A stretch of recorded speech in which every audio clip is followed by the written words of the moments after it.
Cake বানাবো, তবে কোনো বেকিংয়ের ঝামেলা ছাড়া, আর থাকবে না কোনো চিনিও। সালাম ও শুভেচ্ছা সবাইকে। আরেকটি মজার রেসিপি নিয়ে চলে আসলাম। আমি স্যান্ডউইচ কেকের কথা বলছি। ছোট বড় সবারই কেকটা অনেক বেশি পছন্দ হবে। রেসিপির শুরুতেই আমি প্রথমে 270 ml এর একটা ডবল ক্রিম নিয়ে নিব। ডবল ক্রিমটা আমি বিট করব যতক্ষণ না পর্যন্ত এরকম পিক দেখতে পারবো। এরকম দেখেন খুব সুন্দর একটা পিক হয়েছে। তার মানে এটা রেডি। আরেকটি পাত্রে আমি 200 গ্রাম ক্রিম চিজ বা সফট চিজ এটা আমি বিট করে নিব। এই ক্রিম চিজটার মধ্যে গার্লিং এবং হার্ব ছিল। আপনারা যদি খালি ইউজ করেন তাহলে পরে আপনারা মিশিয়ে নিতে হবে। তারপর আমি মেয়োনিজ প্রায় 2 চামচ পরিমাণ এখানে আমি দিব। দিয়ে সেই ক্রিম চিজটা এবং মেয়োনিজটা আবার আমি বিট করে নেব। তারপর এখানে আমি যেমন ইটালিয়ান হার্বটা ইউজ করেছি, আপনারা অ্যাভেলেবল যেকোনো হার্ব দিতে পারেন। তার সাথে আমি সাদা গোলমরিচ ইউজ করেছি। দুটাই আমি 1 চা চামচ করে দিয়েছি। আর আমি লবণও দিয়েছি। তারপরে সব একসাথে করে আমি এবার বিট করে নেব। এবার ডবল ক্রিমটা যে করেছিলাম, সেই ডবল ক্রিম আর এই চিজ মিউনিসের মিক্সটা সব আমি একসাথে করে চামচ দিয়ে একটু নাড়িয়ে চাড়িয়ে রেখে দিব। এইটাই হবে আমাদের উপরের ক্রিম, এবং ভিতরে যে আমরা বিভিন্ন লেয়ারে ডিম দিব, মাংস দিব, সেখানেও আমরা সেই একই ক্রিমই ইউজ করব। আমি 2টা সিদ্ধ ডিমকে একটু ছোট ছোট টুকরা করে নিয়েছি। তারপর আমি যে ক্রিমের যে মিক্সচারটা ছিল সেখান থেকে 2 থেকে 3 টেবিল চামচ পরিমাণে নিয়ে তারপরে আমরা একটা ফিলিংয়ের মতো করে একটা কনসিস্টেন্সি হবে সেভাবে আমরা রেখে দিব।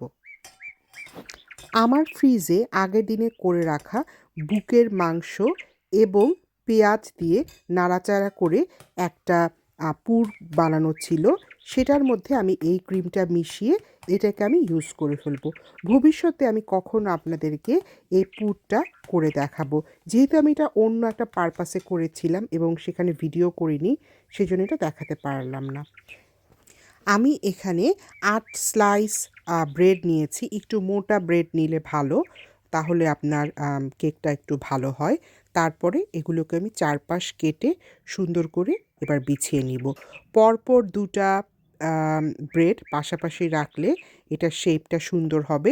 আপনারা আরও বড়ও বানাতে পারেন বা ছোট করেও বানাতে পারেন। এটা আপনাদের ইচ্ছা।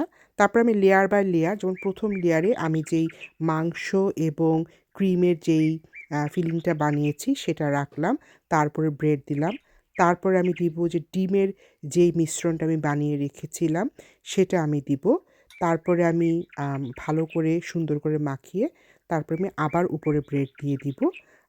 তার উপরে আমি আবার যে মাংসটা যেটা ছিল সেটা আমি দিব।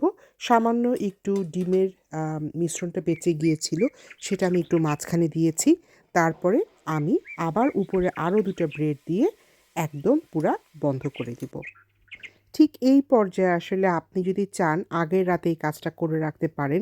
এইটা আপনি কোনো ক্লিং ফিল্ম বা র্যাপিং পেপার দিয়ে বন্ধ করে আপনি ফ্রিজে রেখে দিতে পারেন।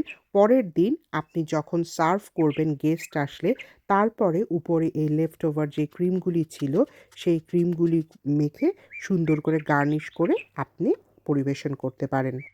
এবার কেকটিকে ডেকোরেশনের পালা। ডেকোরেশন আপনি আপনার মনের ইচ্ছা মতো করতে পারেন। এখানে যেমন আমি খুবই সিম্পলভাবে আমি কয়েকটা চাইভ নিয়েছি। এটা দেখতে কিছুটা ধনিয়া পাতার ডাঁটার মতন। আপনারা চাইভ পেলে ভালো, অথবা ধনিয়া পাতার ডাঁটাও ইউজ করতে পারেন। শসা, টমেটো, পেঁয়াজ পাতা, লেবু এগুলো আমি একটু কেটে নিয়েছি। তো ডিজাইনটা হচ্ছে গিয়ে আপনি এখানে বড় টমেটো ইউজ করতে পারেন। আর ওই যে আমি ফুলগুলি যে বানিয়েছি, এটার আমার আরেকটা ভিডিও আছে টিউটোরিয়াল, আপনারা দেখে নিতে পারেন। সেখানে কিভাবে ক্রিসক্রস প্যাটার্নে করে আমি ফুলটা বানিয়েছি। তো এই তো, তারপরে আপনি সুন্দর করে নিচে গাছের মতো করে তারপরে ফুল দিবেন। তারপরে টমেটো, শসা সবকিছু দিয়ে পেঁয়াজের পাতা-টাতা দিয়ে আপনি সুন্দর করে সাজিয়ে ফেলবেন। এই কেকটা কিন্তু ঠান্ডা খেতেই বেশি মজা। তা আপনি এভাবে সুন্দর করে সালাদের আইটেম দিয়ে সাজিয়ে আপনি কিন্তু ফ্রিজে রেখে দিতে পারেন। ফ্রিজে রাখলে ক্রিমটাও ভালো থাকবে, আবার যে সালাদের আইটেমগুলি সেগুলিও ভালো থাকবে।